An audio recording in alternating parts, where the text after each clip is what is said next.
तो हम सपने में भी नहीं सोच सकते थे कि तुर्की जो ऑपरेशन दोस्त था हमारा, जब हमने ये करा तो वो ऐसा कदम उठाएगा। गवर्नमेंट ऑफ इंडिया को इन दोनों कंट्रीज के खिलाफ एडवाइजरी इशू करनी चाहिए। इंडिया का जो टूरिस्ट है ना आउटबाउंड, उसकी बहुत ताकत है। जैसे मालदीव में असर पड़ा था, हमें उम्मीद है यहाँ पर भी पड़ेगा। भारत पाक युद्ध के दौरान दुश्मन देश का साथ देकर तुर्की ने अपने लिए मुसीबत मोल ले ली है। इसका सिला पिछले कुछ दिनों में तुर्की को देखने को मिल रहा है। सेब से लेकर ज्वेलरी, ड्राई फ्रूट्स तक, और अब पर्यटन के क्षेत्र में भी तुर्की को बड़ा झटका लगा है।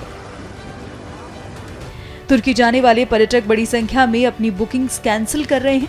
इस बारे में जब हमने भारतीय चैम्बर ऑफ कॉमर्स पर्यटन समिति के अध्यक्ष से बात की तो उन्होंने बताया कि तुर्की का हाल मालदीव जैसा हो सकता है।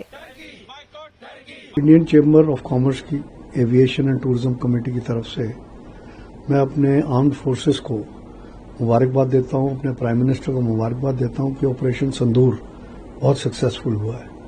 ये बड़े दुर्भाग्य की बात है कि हमने तुर्की की बहुत मदद करी थी जब वहां भूकंप आया था, और यहाँ तक कि हमने अपने डॉक्टर्स, मेडिकल स्क्वाड और यहाँ की डॉग स्क्वाड भी, और वहाँ की जनता ने हमें चीयर करा था।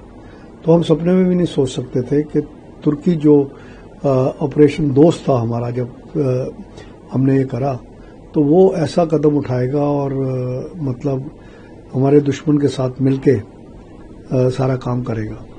तो इसलिए जो travel agents association of India है और बाकी जो ट्रैवल एसोसिएशन हैं, बड़े बड़े जो टूर ऑपरेटर्स, ट्रैवल एजेंट्स हैं, सबने तुर्की का और अजरबैजान का, क्योंकि अजरबैजान ने भी इनको ओपनली सपोर्ट करा है, तो इन दोनों का बाइकआउट करा है।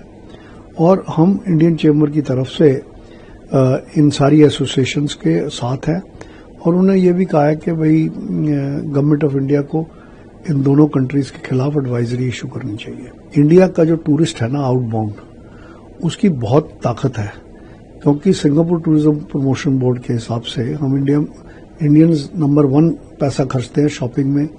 जो हमारी वेडिंग इंडस्ट्री है वो $3 ट्रिलियन इंडस्ट्री है। तो इसलिए हम जिस भी कंट्री में जाते हैं वहाँ की इकोनॉमी को फर्क पड़ता है। और पिछले साल 3,33,000 इंडियंस गए थे तुर्की, और 2,25,000 के करीब इंडियंस गए थे अजरबैजान।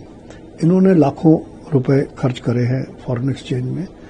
तो अगर ये लोग जाना बंद होंगे तो थोड़ा बहुत असर जरूर पड़ेगा, और जैसे मालदीव में असर पड़ा था, हमें उम्मीद है यहाँ पर भी पड़ेगा।